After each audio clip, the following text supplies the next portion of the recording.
어머님, 혜진이 제 이름을 부르더니 손에 축구공만한 말벌집을 들고 있었습니다.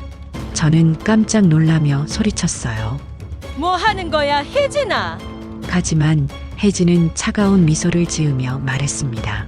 어머님, 죄송해요. 그러더니 갑자기 말벌집을 제게 던졌어요. 수백 마리의 말벌들이 저를 향해 달려들었고 혜진은 제 등을 세게 밀어 가파른 비탈 아래로 떨어뜨렸습니다. 20년을 함께 살아온 며느리가 저를 죽이려고 했던 그 끔찍한 순간 하늘에서는 손녀의 드론이 모든 걸 지켜보고 있었어요. 과연 이 충격적인 진실이 어떻게 밝혀질까요? 선산에서 벌어진 믿을 수 없는 살인 시도 사건 함께 들어보겠습니다. 저는 이정순입니다. 올해 74살이고 평생을 이 시골에서 농사 지으며 살아왔습니다. 남편이 돌아가신 후 혼자 살면서도 조상님들이 물려주신 땅만큼은 절대 팔지 않겠다고 다짐했어요. 그런데 제 며느리 오혜진은 그 마음을 전혀 이해하지 못했습니다. 추석을 며칠 앞둔 그날 아침, 며느리가 또다시 같은 얘기를 꺼냈어요. 어머님, 이 산골에서 혼자 계시면 얼마나 외로우세요? 서울 올라와서 저희랑 같이 사시면 안 될까요? 혜진의 목소리는 달콤했지만 저는 그 속내를 훤히 알고 있었습니다. 아들의 사업이 어려워진 후로 계속 땅을 팔라고 조르고 있었거든요. 겉으로는 효부인 척하면서 속으로는 제가 빨리 죽기만 바라는 게 뻔히 보였어요. 혜진아, 나는 여기서 태어나서 여기서 죽을 거야. 조상님들 계신 곳을 어떻게 팔아넘겨? 제가 단호하게 말하자 혜진의 얼굴이 순간 일그러졌습니다. 하지만 금세 억지 미소를 지으며 말했어요. 그래도 어머님 혼자 계시기엔 너무 위험하지 않을까요? 요즘 산에 멧돼지도 나온다던데. 내가 이 나이까지 잘 살아왔지 않냐? 걱정 마라. 저는 혜진의 말을 딱 잘라 거절했습니다. 그러자 혜진이 옆에 있던 아들에게 눈짓을 했어요. 제 아들 성호는 항상 아내와 어머니 사이에서 어쩔 줄 몰라 했습니다. 엄마, 그래도 혜진이 말도 일리가 있어요. 한번 생각해 보시는 게. 너도 그런 소리 하는구나? 저는 아들의 말에 실망했습니다. 물론 며느리 눈치를 보는 것도 이해는 했지만 조상 대대로 내려온 땅을 그렇게 쉽게 포기하라는 말을 할 줄은 몰랐어요. 그때 제 손녀 서아가 끼어들었습니다. 할머니 말씀이 맞아요. 우리 조상님들 계신 곳인데 어떻게 팔아요? 16살인 서아는 항상 제 편이었습니다. 이 아이만큼은 조상을 소중히 여기는 마음을 알고 있었어요. 혜진이 서아를 째려보며 말했습니다. 서아야, 어른들 이야기에 끼어들지 마라. 엄마가 틀린 말하는 걸 어떻게 가만히 있어요? 서아가 당당하게 맞받아치자 혜진의 얼굴이 붉어졌습니다. 저는 손녀가 대견하면서도 한편으로는 걱정됐어요. 혜진이 서아에게 화풀이 할까 봐서요. 그만해 다들. 벌초나 하러 가자. 성우가 어색한 분위기를 정리하며 말했습니다. 매년 추석 전에는 온 가족이 선산에 올라가 벌초를 했거든요. 올해도 어김없이 그날이 왔습니다.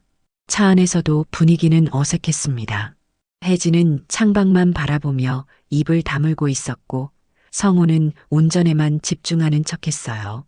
서아만 제게 다가와 속삭였습니다. 할머니, 오늘 제가 드론으로 우리 산 예쁘게 찍어드릴게요. 그래, 우리 서아가 효녀네. 저는 손녀의 손을 꼭 잡아줬습니다. 이 아이라도 있어서 얼마나 다행인지 몰라요. 선산에 도착하니 가을 햇살이 따스했습니다. 단풍이 물들기 시작한 산은 정말 아름다웠어요. 조상님들이 잠들어 계신 이곳을 어떻게 팔 수 있을까요? 저는 마음속으로 다시 한번 다짐했습니다. 자, 그럼 시작하자. 성우가 차에서 예초기와 각종 도구들을 꺼냈습니다. 혜진은 여전히 불만스러운 표정으로 주변을 둘러보고 있었어요. 여기 벌레 정말 많네요. 진짜 싫어 죽겠어. 혜진이 투덜거리며 말했습니다. 도시에서 살다 보니 이런 환경이 불편한 건 이해했지만 그래도 조상님께 예를 갖춰야 하는 자리 아닌가요? 혜진아, 조상님 앞이니까 그런 말하지 마라. 제가 조용히 타이르자 혜진이 저를 째려봤습니다. 그 눈빛에는 짜증과 함께 뭔가 다른 감정이 섞여 있었어요. 당시에는 그게 뭔지 몰랐지만 지금 생각해보니 그게 바로 악이었던 것 같습니다. 할머니, 저 드론 띄울게요. 서아가 밝은 목소리로 말하며 가방에서 드론을 꺼냈습니다. 요즘 아이들은 이런 기계를 잘 다루더라고요. 드론이 윙윙거리며 하늘로 올라가자 주변 풍경이 한눈에 들어왔습니다. 와, 정말 예쁘다. 할머니, 보세요. 서아가 휴대폰 화면을 보여주며 신났습니다. 화면에는 우리가 서 있는 모습과 함께 아름다운 산의 전경이 담겨 있었어요. 저는 그 모습을 보며 뿌듯했습니다. 우리 조상님들이 정말 좋은 곳에 잠들어 계시는구나 싶었거든요. 그런데 혜진의 표정은 여전히 밝지 않았습니다. 오히려 더욱 어두워 보였어요. 마치 뭔가를 계획하고 있는 것 같은 눈빛이었습니다.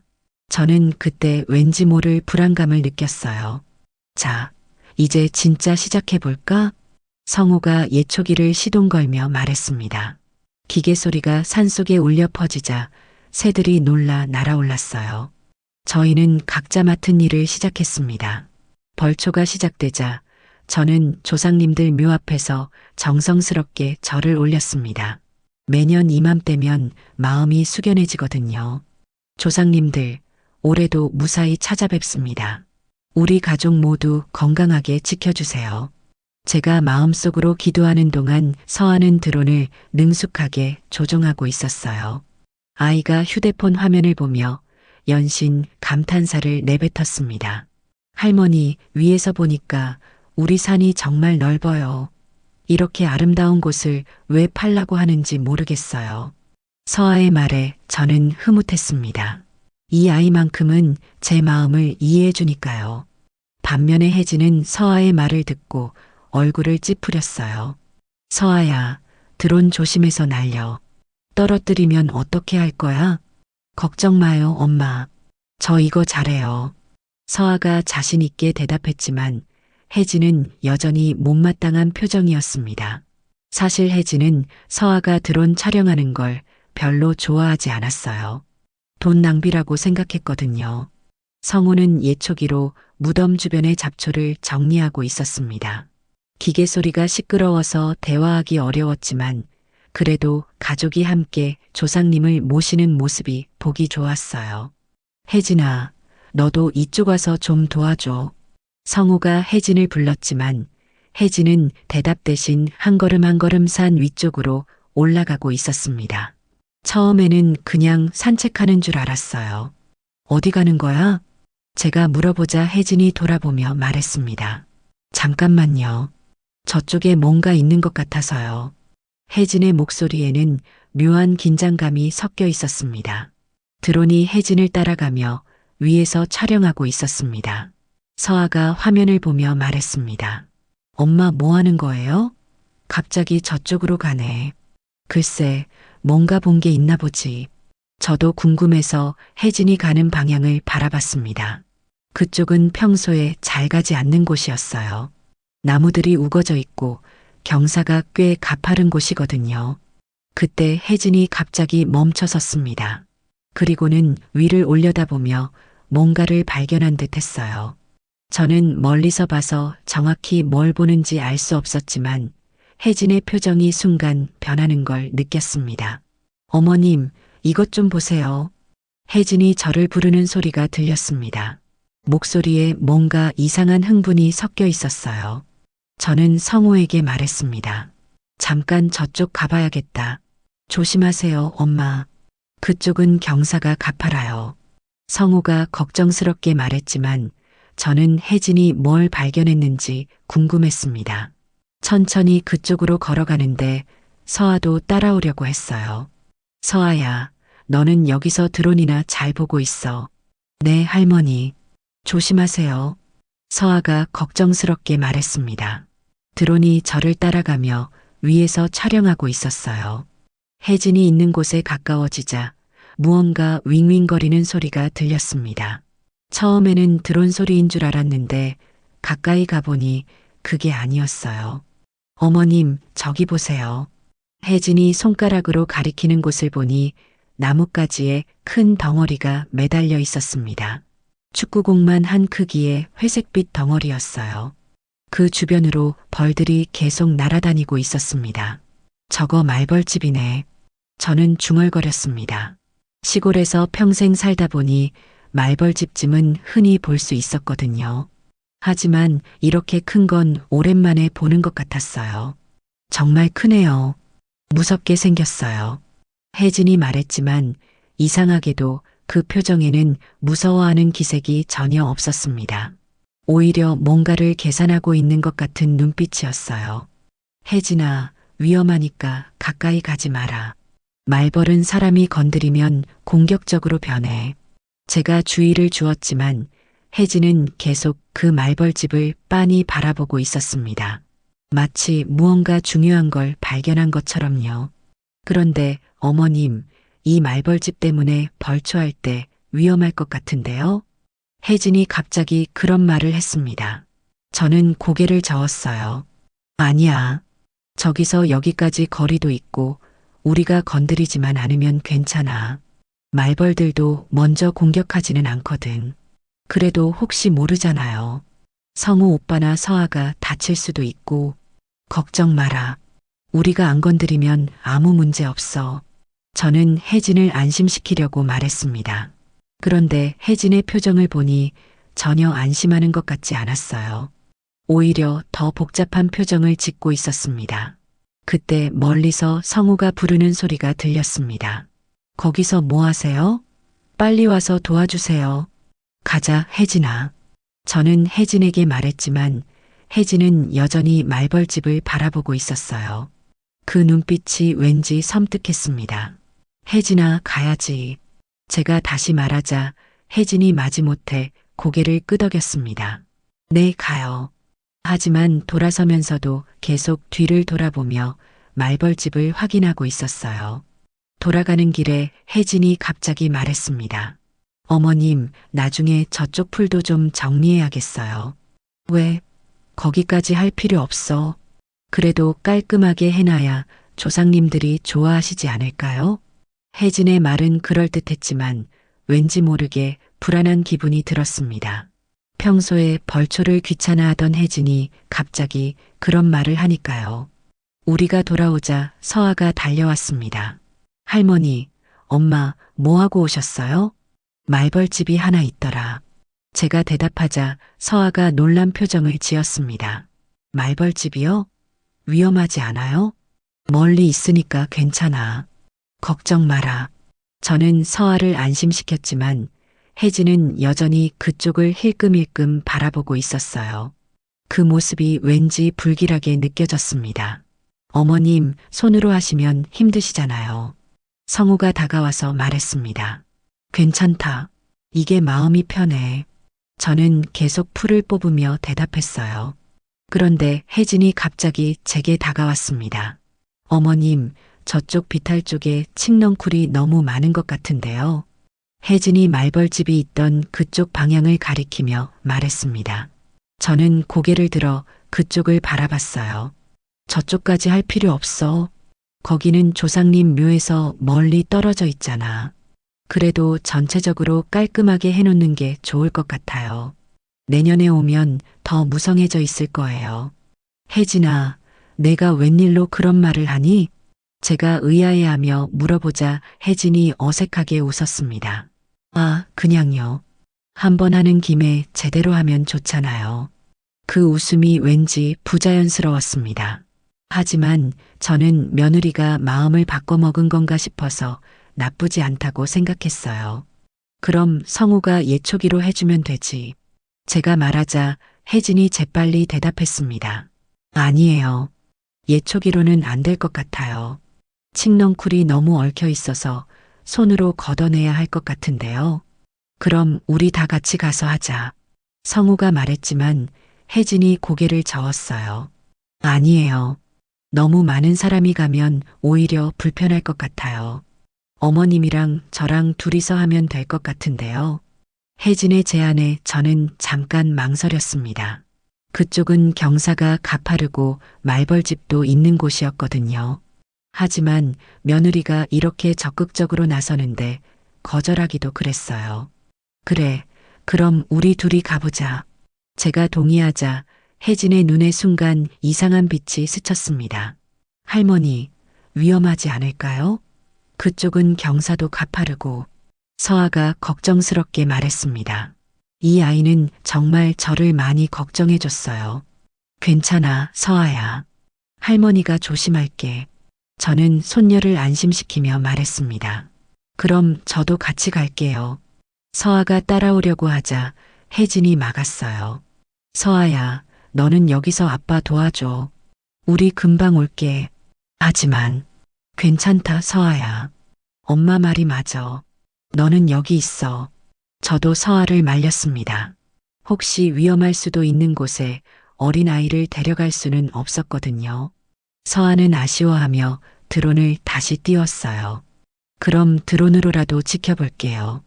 그래, 그렇게 해. 목적지에 가까워질수록 경사가 더 가팔라졌습니다. 저는 나뭇가지를 잡고 조심스럽게 올라갔어요. 혜진도 뒤에서 따라오고 있었습니다. 어머님, 괜찮으세요? 괜찮다. 이 정도는 아무것도 아니야. 저는 자신 있게 대답했지만 사실 숨이 좀 찼어요. 나이가 들어서 예전만큼 체력이 좋지 않았거든요. 드디어 말벌집이 있는 곳에 도착했습니다. 가까이서 보니 정말 컸어요. 벌들이 계속 들락날락하고 있었습니다. 정말 크네요. 혜진이 말벌집을 올려다보며 말했습니다. 그런데 그 표정이 무서워하는 것 같지 않았어요. 오히려 뭔가를 확인하는 것 같았습니다. 혜진아, 너무 가까이 가지 마라. 위험해. 제가 주의를 주었지만 혜진은 계속 말벌집 주변을 살펴보고 있었어요. 어머님, 진짜 칡넝쿨이 많네요. 여기 정리하려면 시간이 좀 걸릴 것 같아요. 혜진이 주변을 둘러보며 말했습니다. 확실히 그쪽은 풀과 넝쿨이 많이 자라 있었어요. 그럼 조금씩 해보자. 저는 바닥에 앉아서 칡넝쿨을 걷어내기 시작했습니다. 혜진도 옆에서 도와주는 척했어요. 일을 계속하면서 혜진이 갑자기 말했습니다. 어머님, 잠깐 저쪽으로 가볼까요? 거기도 정리해야 할 것 같은데요. 혜진이 가리키는 곳은 말벌집 바로 아래쪽이었어요. 그것도 경사가 가장 가파른 곳이었습니다. 거기는 너무 위험해. 경사가 너무 가파르잖아. 제가 걱정스럽게 말하자 혜진이 고집을 부렸어요. 그래도 한 번만 봐요. 거기가 제일 지저분해 보이거든요. 혜진의 목소리에는 이상한 간절함이 섞여 있었습니다. 마치 꼭 그곳으로 가야만 하는 이유가 있는 것처럼요. 정말 위험할 것 같은데. 저는 망설였지만 혜진이 계속 조르자 결국 따라가기로 했어요. 며느리가 이렇게까지 하는데 거절하기가 어려웠거든요. 그럼 정말 조심해서 가자. 아, 말벌들이 많이 날아다니네요. 무섭지 않으세요? 괜찮아. 우리가 건드리지만 않으면 해치지 않아. 저는 안심시키며 말했지만 혜진의 표정은 여전히 불안해 보였어요. 아니, 불안한 게 아니라 뭔가 다른 감정이었습니다. 마치 기회를 노리고 있는 것 같은 눈빛이었어요. 그때 혜진이 갑자기 일어났습니다. 어머님, 잠깐만요. 저쪽에 뭔가 있는 것 같아요. 혜진이 가리키는 곳은 말벌집이 달린 나뭇가지 근처였습니다. 저는 고개를 들어 그쪽을 바라봤어요. 뭐가 있다고? 글쎄요, 뭔가 반짝이는 게 보이는데. 혜진의 말은 거짓말이었습니다. 지금 생각해보니 저를 그쪽으로 주의를 돌리려는 수작이었던 거죠. 혜진이 조용히 움직이기 시작했습니다. 저는 혜진이 가리킨 곳을 보느라 정신이 없었어요. 그 사이 혜진은 미리 준비한 듯 두꺼운 작업용 장갑을 꺼내 끼었습니다. 혜진아, 뭐라는 거야? 제가 돌아보려는 순간 혜진이 제 이름을 불렀어요. 어머님, 저는 반사적으로 혜진을 바라봤습니다. 그 순간 제 눈에 들어온 건 혜진의 손에 들린 커다란 말벌집이었어요. 뭐 하는 거야, 혜진아? 저는 깜짝 놀라며 소리쳤습니다. 혜진이 언제 말벌집을 떼어낸 건지 전혀 몰랐거든요. 어머님, 죄송해요. 혜진이 그렇게 말하더니 갑자기 말벌집을 제게 던졌습니다. 저는 믿을 수 없었어요. 며느리가 저한테 말벌집을 던지다니요. 아! 저는 비명을 지르며 몸을 피하려고 했지만 가파른 비탈에서 균형을 잃고 말았어요. 말벌집이 제 어깨에 부딪히며 터졌고 순식간에 수백 마리의 말벌들이 저를 둘러쌌습니다. 윙윙윙. 말벌들의 소리가 귀를 찢을 듯 했어요. 저는 손으로 얼굴을 가리며 피하려고 했지만 이미 늦었습니다. 어머님, 벌이에요. 피하세요. 혜진이 큰 소리로 외쳤지만 정작 혜진은 저를 도우러 오지 않았어요. 오히려 한 발짝 뒤로 물러서고 있었습니다. 말벌들이 제 얼굴과 팔, 목 곳곳을 쏘기 시작했습니다. 아픔이 온몸을 관통했어요. 숨도 제대로 쉴 수 없을 정도로 아팠습니다. 아야, 아야. 저는 비명을 지르며 말벌들을 쫓아내려고 했어요. 하지만 가파른 비탈에서 균형을 잃은 상태라 제대로 된 동작을 할 수가 없었습니다. 그때 혜진이 갑자기 제게 다가왔어요. 도와주러 오는 줄 알았는데 그게 아니었습니다. 어머님, 이제 편해지세요. 혜진이 그렇게 속삭이더니 갑자기 제 등을 세게 밀었어요. 아! 저는 그대로 가파른 비탈 아래로 굴러떨어지기 시작했습니다. 온몸이 나뭇가지와 돌에 부딪히며 아팠어요. 말벌에 쏘인 아픔과 함께 온몸이 찢어지는 것 같았습니다. 굴러떨어지면서도 저는 믿을 수 없었어요. 혜진이 정말로 저를 죽이려고 했다는 게 말이에요. 평소에 아무리 미워했어도 설마 이런 짓을 할 줄은 꿈에도 몰랐습니다. 쿵! 저는 큰 바위에 부딪히며 멈췄어요. 온몸이 아프고 어지러웠습니다. 말벌에 쏘인 곳은 부어오르기 시작했고 굴러떨어지면서 생긴 상처에서는 피가 났어요. 위에서 혜진의 목소리가 들렸습니다. 어머님, 어머님. 하지만 그 목소리에는 진짜 걱정이 아니라 연기하는 느낌이 강했어요. 마치 다른 사람들이 듣고 있다는 걸 의식하고 있는 것 같았습니다. 저는 의식이 흐릿해지면서도 위를 올려다봤어요. 혜진이 저를 내려다보고 있었는데 그 표정이 차가웠습니다. 전혀 걱정하는 기색이 없었어요. 도와줘. 혜진아. 저는 간신히 목소리를 냈지만 혜진은 움직이지 않았어요. 오히려 시간이 더 지나기를 기다리고 있는 것 같았습니다. 그때 멀리서 성우와 서아의 목소리가 들렸어요. 엄마, 할머니. 목소리가 가까워지자 그제야 혜진이 움직이기 시작했습니다. 여기요. 빨리 와요. 어머님이 다치셨어요. 혜진의 목소리에는 갑자기 절박함이 섞였어요. 하지만 저는 알고 있었습니다. 그게 모두 연기라는 걸 말이에요. 의식을 잃기 직전 저는 하늘에서 들려오는 드론 소리를 희미하게 들었습니다. 서아가 띄운 드론이 여전히 위에서 날고 있었던 거죠. 얼마나 시간이 지났을까요? 저는 구급차 사이렌 소리에 정신을 차렸습니다. 온몸이 아팠고 말벌에 쏘인 곳은 퉁퉁 부어올라 있었어요. 숨쉬기도 힘들었습니다. 할머니, 할머니. 서아의 울음소리가 들렸어요. 아이가 제 손을 꽉 잡고 있었습니다. 서아야. 저는 간신히 목소리를 냈어요. 입술이 부어서 말하기도 어려웠습니다. 할머니, 괜찮으세요? 정말 무서웠어요. 서아가 눈물을 흘리며 말했습니다. 제가 쓰러진 걸 본 아이가 얼마나 놀랐을까요? 엄마가 깨셨어요. 성우가 다급하게 소리쳤어요. 구급대원이 제게 다가와서 상태를 확인했어요. 의식은 돌아오셨네요. 하지만 말벌에 많이 쏘이셔서 병원에서 치료받으셔야 합니다. 네, 빨리 모셔가 주세요. 성우가 간절하게 말했습니다. 그때 혜진이 제 옆에 나타났어요. 얼굴에는 눈물이 흐르고 있었고 걱정에 찬 표정을 하고 있었습니다. 어머님, 정말 죄송해요. 제가 더 조심했어야 했는데. 혜진의 목소리는 떨리고 있었어요. 하지만 저는 알고 있었습니다. 그게 모두 가짜 눈물이라는 걸 말이에요. 혜진이가 말벌집을. 저는 간신히 말하려고 했지만 목소리가 제대로 나오지 않았어요. 말벌 독 때문에 목이 부어 있었거든요. 어머님, 무슨 말씀이세요? 혜진이 당황한 듯 물었어요. 하지만 그 눈빛에는 경계하는 기색이 섞여 있었습니다. 혜진이가 던졌어. 저는 힘겹게 말했지만 주변 사람들은 제 말을 이해하지 못하는 것 같았어요. 어머님, 충격을 받으셔서 그러시는 것 같아요.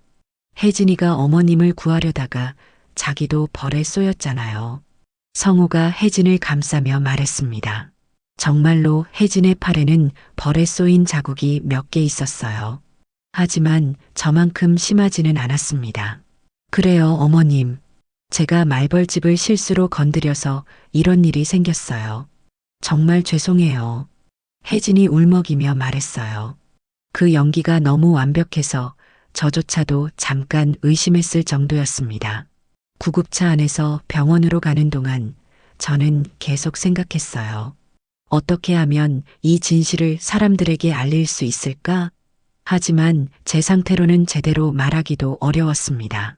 병원에 도착해서 응급치료를 받는 동안 의사가 말했어요.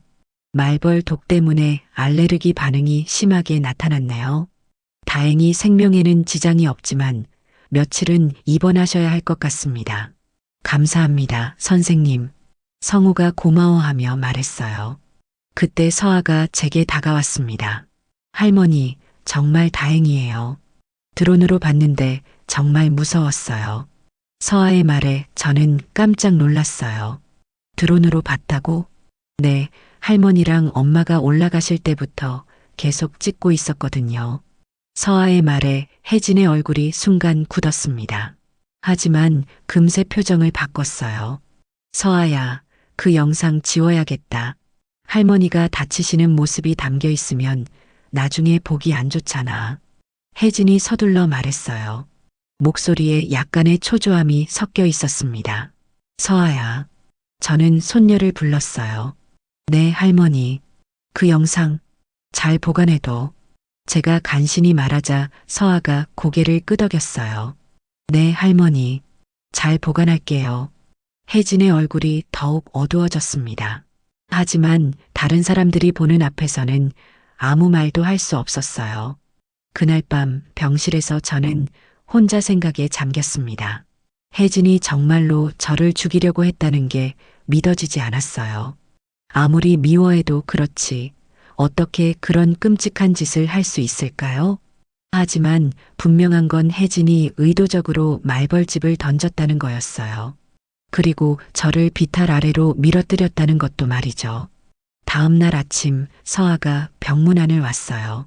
할머니, 몸은 좀 어때요? 많이 좋아졌다. 우리 서아 덕분이야. 저는 손녀에게 고마운 마음을 표현했어요. 할머니, 어제 일이 정말 무서웠어요. 드론으로 보는데 갑자기 말벌집이 할머니한테 날아오더라고요. 서아의 말에 저는 가슴이 뛰었어요. 정말? 그게 다 보였니? 네, 처음에는 엄마가 뭔가 들고 있는 줄 알았는데 알고 보니 말벌집이었어요. 서아가 순진하게 말했어요. 아이는 아직 그게 의도적인 행동이었다는 걸 모르는 것 같았습니다. 서아야, 그 영상 절대 지우면 안 돼. 저는 간절하게 말했어요. 왜요, 할머니?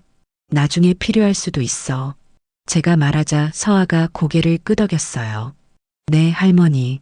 절대 안 지울게요. 그때 혜진이 병실에 들어왔어요. 어머님, 오늘 컨디션은 어떠세요? 괜찮다. 저는 차갑게 대답했어요. 어머님, 정말 죄송해요. 제가 더 조심했어야 했는데. 혜진이 또다시 사과했지만 저는 믿지 않았어요. 혜진아, 정말로 실수한 거니? 제가 직접적으로 물어보자 혜진이 당황한 듯 했어요. 네, 물론이죠. 제가 왜 일부러 그런 짓을 해요? 그럼 왜 나를 밀었니? 밀었다뇨? 제가 언제 어머님을 밀었어요? 혜진이 억울하다는 듯 말했어요. 하지만 저는 분명히 기억하고 있었습니다. 분명히 밀었어. 내가 느꼈거든. 어머님 벌에 쏘이시고 충격을 받으셔서 기억이 혼란스러우신 거 아닐까요? 혜진이 걱정하는 척하며 말했어요. 서아가 우리의 대화를 듣고 있었어요. 아이의 표정이 점점 심각해지고 있었습니다. 엄마, 정말 실수였어요? 서아가 조심스럽게 물었어요. 당연하지. 엄마가 왜 할머니한테 그런 짓을 해? 혜진이 대답했지만 목소리에 약간의 떨림이 있었어요. 서아가 저를 바라보며 말했어요. 할머니, 영상을 다시 한번 자세히 봐야겠어요. 그 말에 혜진의 얼굴이 순간 굳었습니다. 병원에서 사흘을 보낸 후 저는 집으로 돌아올 수 있었습니다. 말벌에 쏘인 자국은 아직 남아 있었지만 많이 나아진 상태였어요. 하지만 몸의 상처보다 마음의 상처가 더 컸습니다. 집에 도착하자마자 성우가 저를 부축해줬어요. 엄마, 천천히 하세요. 아직 완전히 나으신 게 아니잖아요. 괜찮다. 이 정도는 아무것도 아니야. 사실 아직도 어지러웠어요. 특히 그날 일을 생각하면 가슴이 두근거렸습니다. 혜진은 전보다 더 세심하게 챙겨주는 척했어요. 어머님, 약은 제가 챙겨드릴게요. 식사도 소화 잘 되는 걸로 준비할게요. 고맙다. 저는 짧게 대답했어요. 서아가 제 방으로 찾아왔어요. 할머니, 정말 괜찮으세요? 응, 할머니는 괜찮아. 저는 손녀를 안심시키며 말했어요. 할머니, 그런데 정말 궁금한 게 있어요. 서아가 조심스럽게 말했습니다. 뭐가 궁금하니? 그날 정말 어떤 일이 있었던 거예요? 엄마 말로는 실수라고 하는데 할머니는 일부러 그랬다고 하시고. 서아의 질문에 저는 잠깐 망설였어요. 이 아이에게 엄마의 악행을 말해도 될까 싶었거든요. 서아야, 할머니가 본 걸 그대로 말해줄게. 저는 결심하고 서아에게 그날 일을 자세히 설명했습니다. 혜진이 어떻게 저를 유인했는지, 말벌집을 던지고 저를 밀어뜨렸는지 모든 걸 말했어요. 서아의 표정이 점점 심각해졌습니다. 정말이에요, 할머니? 정말이야. 할머니가 거짓말할 이유가 있겠니? 제가 말하자 서아가 고개를 끄덕였어요. 그럼 영상을 확인해 봐야겠어요. 그래, 그 영상이 진실을 보여줄 거야. 저는 간절하게 말했어요. 그때 혜진이 방에 들어왔습니다. 어머님, 저녁 드실 시간이에요. 지금 가겠다. 저는 일어나려고 했지만 혜진이 서아를 보며 말했어요. 서아야, 너도 같이 와서 밥 먹어. 네, 엄마. 서아가 대답했지만 표정이 어색했어요. 저녁 식탁에서 분위기는 어색했습니다. 성우는 평소처럼 밥을 먹고 있었지만 저와 혜진 사이에 흐르는 이상한 기류를 느끼고 있는 것 같았어요. 어머님, 입맛은 어떠세요? 혜진이 물었어요. 괜찮다. 저는 짧게 대답했습니다. 그런데 어머님, 혹시 그날 일 때문에 저를 오해하고 계시는 건 아니죠? 혜진이 갑자기 그런 말을 했어요. 오해라니? 병원에서 저를 의심하시는 것 같던데.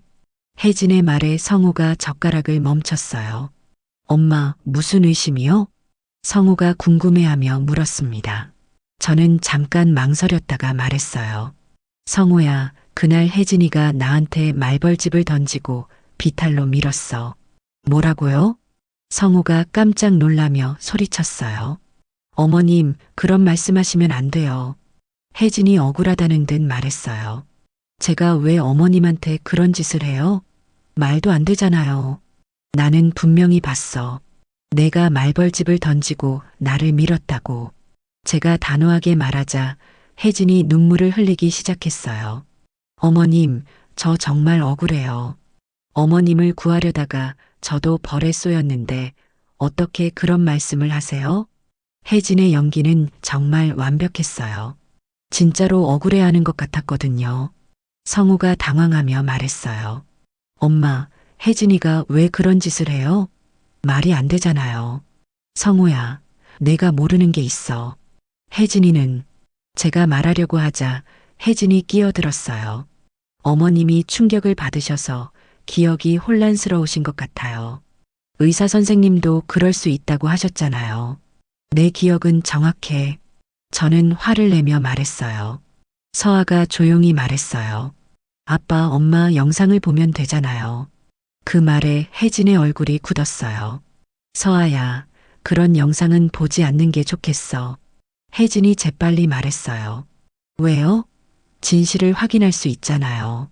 서아가 당당하게 말했습니다. 그런 끔찍한 장면을 다시 보면 할머니가 더 힘드실 거야. 혜진이 변명했지만 목소리에 떨림이 있었어요.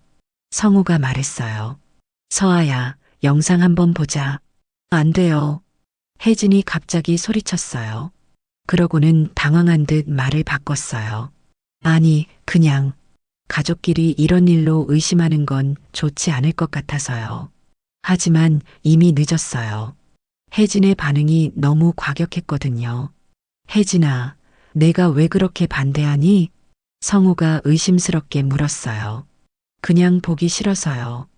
혜진이 어색하게 대답했어요. 서아가 일어나며 말했어요. 제가 가져올게요. 서아야, 안 돼. 혜진이 서아를 막으려고 했지만 서아는 이미 자기 방으로 뛰어갔어요. 잠시 후 서아가 노트북을 들고 돌아왔습니다. 자, 이제 진실을 확인해 봐요. 서아가 노트북을 켜며 말했어요. 혜진의 얼굴이 새하얗게 질렸습니다. 손이 떨리고 있었어요. 서아야, 정말로 보지 말자. 혜진이 마지막으로 애원했지만 성우가 말했어요. 혜진아, 내가 정말 억울하다면 영상을 봐도 상관없잖아. 혜진은 더 이상 말할 수 없었어요. 서아가 영상 파일을 클릭했습니다. 화면에 드론이 촬영한 영상이 나타나기 시작했어요. 처음에는 평범한 벌초 모습이 나왔습니다. 저와 혜진이 함께 산을 오르는 모습, 말벌집을 발견하는 모습까지는 자연스러워 보였어요. 하지만 그 다음 장면에서 모든 게 달라졌습니다. 화면 속에서 혜진이 장갑을 끼고 말벌집을 떼어내는 모습이 선명하게 보였어요. 그리고 저를 향해 던지는 모습, 제가 비탈에서 굴러떨어질 때 저를 밀어내는 모습까지 모든 게 그대로 담겨 있었습니다. 이게 뭐야? 성우가 믿을 수 없다는 듯 중얼거렸어요. 화면 속에서는 혜진의 목소리도 들렸어요. 어머님, 이제 편해지세요. 그 차가운 목소리가 거실에 울려 퍼지자 모든 사람이 충격에 빠졌습니다. 혜진은 그 자리에 주저앉았어요. 더 이상 변명할 수 없었거든요. 혜진아, 내가 정말로 성우가 떨리는 목소리로 말했어요. 저는 드디어 진실이 밝혀진다는 안도감을 느꼈습니다. 하지만 동시에 가족이 이렇게 무너지는 모습을 보니 마음이 아팠어요. 영상이 끝나고 거실은 얼음처럼 차가운 침묵에 휩싸였습니다. 성우는 멍하니 화면을 바라보고 있었고 혜진은 바닥에 주저앉아 아무 말도 하지 못하고 있었어요. 저는 드디어 진실이 밝혀졌다는 안도감과 함께 우리 가족이 완전히 무너져 버렸다는 절망감을 동시에 느꼈습니다. 서아가 가장 충격을 받은 것 같았어요. 아이는 노트북 화면을 멍하니 바라보며 입을 벌리고 있었습니다. 엄마가 정말로. 서아의 목소리는 떨리고 있었어요. 성우가 혜진을 바라보며 떨리는 목소리로 물었습니다. 혜진아, 이게 정말 내가 한 일이야? 혜진은 고개를 들지 못한 채 바닥만 바라보고 있었어요. 더 이상 변명할 여지가 없었거든요. 대답해. 정말 내가 어머니한테 그런 짓을 한 거야? 성우가 목소리를 높였지만 혜진은 여전히 침묵을 지키고 있었어요. 저는 그때까지도 믿기 어려웠습니다. 아무리 미워해도 어떻게 며느리가 시어머니를 죽이려고 할 수 있을까요? 혜진아, 왜 그런 짓을 했니? 제가 간신히 물어보자 혜진이 고개를 들었어요. 그 눈에는 눈물이 가득했지만 저는 그 눈물조차 믿을 수 없었습니다. 어머님, 저는 혜진이 말을 더듬었지만 결국 아무 말도 하지 못했어요. 서아가 갑자기 일어나더니 자기 방으로 뛰어갔습니다. 아이가 받은 충격이 얼마나 클까요? 자기 엄마가 할머니를 죽이려고 했다는 사실을 알게 된 거잖아요. 서아야, 저는 손녀를 불러봤지만 이미 방문이 닫혀버린 후였어요. 성우가 혜진에게 다가가서 소리쳤습니다. 대체 왜 그런 짓을 한 거야? 어머니가 내게 뭘 잘못했다고. 당신이 뭘 알아? 혜진이 갑자기 고개를 들며 소리쳤어요. 20년 동안 내가 얼마나 참고 살았는지 당신이 알아? 매일매일 눈치 보면서 시어머니 비위 맞춰가면서 살아야 했던 내 마음을 알아? 혜진의 목소리에는 그동안 참아왔던 분노가 터져나오고 있었어요. 그래도 어떻게 그런 짓을 해? 사람을 죽이려고 하다니. 성우가 믿을 수 없다는 듯 소리쳤어요. 죽이려고 한 게 아니야. 그냥 혼내주려고 했던 거야. 혜진이 변명했지만 영상 속 그 차가운 모습을 본 우리에게는 설득력이 없었어요. 그때 서아의 방에서 울음소리가 들렸어요. 아이가 얼마나 충격을 받았을까요? 저는 서아가 걱정돼서 방으로 가려고 했어요. 서아야, 할머니야. 문 열어줄래? 하지만 서아는 대답하지 않았어요. 문 너머로 흐느끼는 소리만 들렸습니다. 서아야, 할머니 들어가도 될까? 저는 조심스럽게 물어봤지만 여전히 대답이 없었어요. 거실에서는 성우와 혜진이 계속 다투고 있었습니다. 이제 어떻게 하자는 거야? 경찰에 신고해야 하는 거 아니야? 성우가 소리쳤어요. 경찰은 안 돼. 제발. 혜진이 무릎을 꿇으며 애원했어요. 그럼 어떻게 하라고? 어머니를 죽이려고 한 걸 그냥 넘어가라고? 성우의 목소리에는 분노와 절망이 섞여 있었어요. 저는 그 모습을 보며 마음이 복잡했습니다. 혜진이 저를 죽이려고 했던 건 분명하지만 그래도 우리 가족이었거든요. 특히 서아를 생각하면 더욱 그랬어요. 성우야, 잠깐 진정하자. 제가 아들을 말렸어요. 엄마, 진정하라고요? 혜진이가 엄마를 죽이려고 했는데 왜 가만히 계세요? 나도 화가 나. 하지만 서아를 생각해봐. 제 말에 성우가 잠깐 멈췄어요. 서아가 지금 얼마나 힘들겠니? 자기 엄마가 할머니를 해치려고 했다는 걸 알게 된 거야. 저는 손녀가 가장 걱정됐어요. 이 아이가 받을 상처가 얼마나 클까요? 혜진이 제게 기어와서 말했어요. 어머님, 제발 용서해 주세요. 저도 모르게 그런 짓을. 너는 조용히 하고 있어. 저는 혜진을 바라봤어요. 혜진은 더 이상 변명하지 못했어요. 그때 서아의 방문이 열렸어요. 아이가 빨간 눈으로 나왔습니다. 할머니, 서아가 저에게 달려와서 안겼어요. 할머니, 정말 무서웠어요. 엄마가 정말로 그런 짓을 했다니. 저는 손녀를 꼭 안아주며 말했어요. 괜찮아, 서아야. 할머니는 괜찮아. 하지만 엄마가. 서아가 울먹이며 말했어요. 혜진이 서아에게 다가가려고 했지만 서아가 뒤로 물러났어요. 서아야, 엄마야. 오지 마세요. 서아가 소리쳤어요. 엄마가 할머니를 해치려고 했잖아요. 어떻게 그런 짓을 할 수 있어요? 서아의 절규에 혜진이 주저앉았어요. 서아야, 엄마가 잘못했어.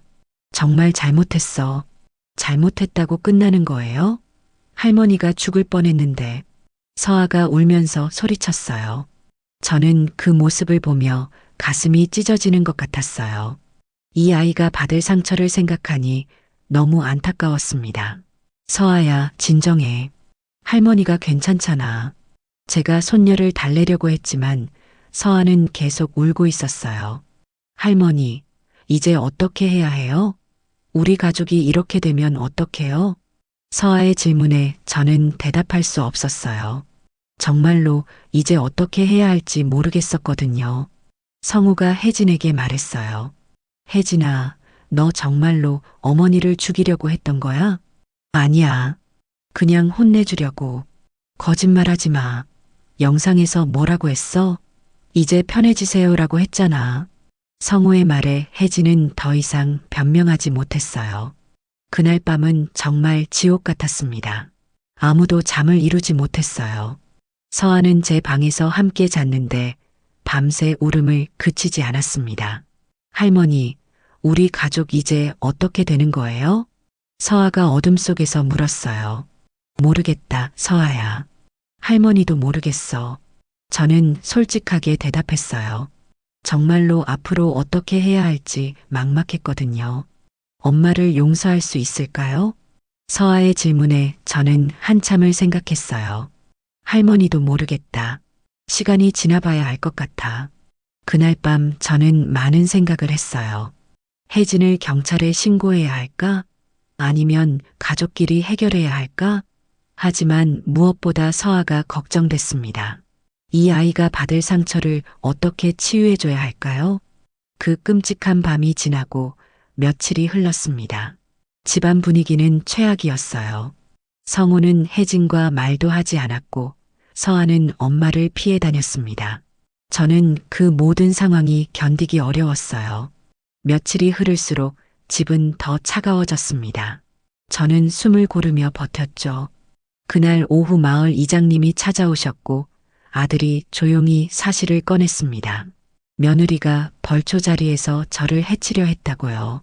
저는 떨리는 손을 감쌌습니다. 서아가 노트북을 가져와 드론 영상을 틀었습니다. 화면 속 혜진은 장갑을 끼고 말벌집을 떼어 저를 향해 던졌고 이어 제 등을 미는 움직임이 선명했죠. 귀에는 그 말까지 박혔습니다.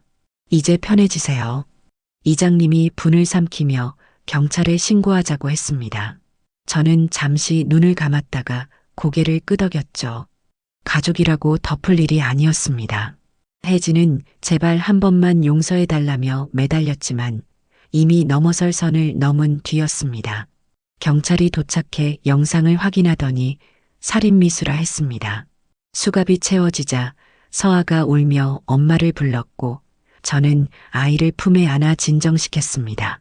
모든 소리가 멀어지는 듯 했지만 한 가지는 또렷했습니다. 거짓보다 진실이 무겁다는 사실이요. 혜진이 현관을 지나며 마지막으로 눈을 돌렸고 저는 담담히 고개를 숙였습니다. 그날 밤 서아가 묻더군요. 이제 끝난 거냐고. 저는 아이의 손을 꼭 잡았습니다. 그래, 이제 끝났다. 혜진이 연행된 뒤 집안은 고요했습니다. 며칠 후 경찰에게 연락이 왔습니다. 혜진이 혐의를 모두 인정했다는 소식이었죠. 저는 자리에 앉아 한참을 멍하니 앉아 있었습니다. 재판날 저는 증인석에 섰습니다. 벌초 시작부터 유인, 말벌집, 비탈 아래로 굴러떨어지는 순간까지 숨이 막혀도 끝까지 말했습니다. 서아가 이어 증언했고 드론 영상이 법정 스크린에 펼쳐졌습니다. 방청석이 조용해졌고 혜진은 고개를 숙인 채 눈물을 흘렸습니다. 판사가 마지막으로 물었습니다. 왜 그랬느냐고. 혜진은 미움과 분노였다고 답했죠. 저는 허공을 바라보며 깊게 숨을 들이켰습니다. 선고가 내려졌습니다. 살인미수, 징역 5년. 저는 눈을 감았습니다. 법정 밖으로 나오며 아들이 낮게 말했습니다. 엄마, 이제 정말 끝났네요. 저는 고개를 끄덕였습니다. 끝이자 시작이야. 집으로 돌아온 밤 서아가 제 옆에서 잤습니다. 아이의 손이 제 손을 꼭 잡고 있었죠. 저는 천천히 눈을 감았습니다. 한동안 못했던 깊은 잠이 오더군요. 석 달쯤 지나자 집은 다시 사람 사는 온기를 되찾았습니다. 저는 아침마다 서아가 끓여주는 된장국을 먹고 아들은 퇴근길에 장을 봐왔죠. 어느 토요일 저는 말했습니다.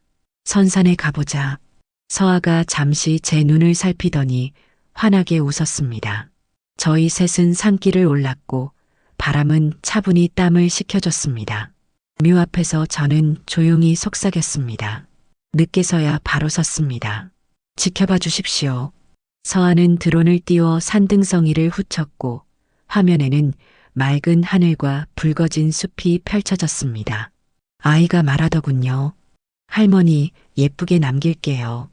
내려오는 길에 아들이 다짐했습니다. 이 땅은 절대 안 팔 거라고요. 저는 웃었습니다. 그래, 그 약속 오래 가져가자.